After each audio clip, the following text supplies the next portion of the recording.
داشی منی تو امروز جادانه فوتر کسیم تا بدینیم اشن کنه در چیسه و به چه دلیلی امی دانه گان داره. داشی وگردی یه طرف خوایم.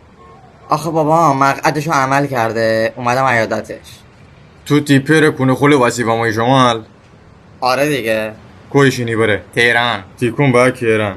آقا خوبی؟ نه والله امجان من فوت شده اومدیم شمال. حقیقت میگی؟ آره بابا دروغم چیه؟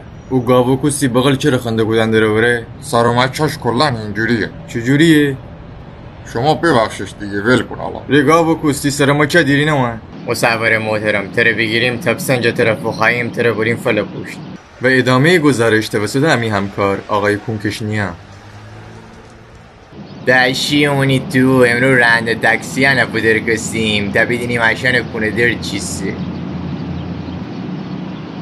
آخر کوسه کرایه از چاره تا مسکن کر ایسا دوتون دوتون هر کیفدی تیکونه گایه ترسره دخیه بره نیه که بره کر با کاسبی همو تینک چی قشنگانه چم بیایی فکرش بسر فکرش در های کنه من داشی اینقدر توی ماشین گوزیدن تا اینجا بوی مسترا گرفتی با خدا دل مادی من داره برمیگردی.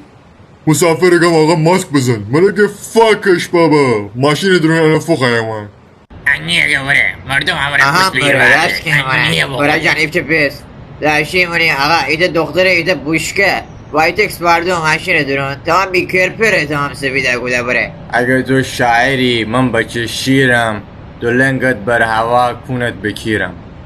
کونکشنیا خبرگزاری رشت دوبله.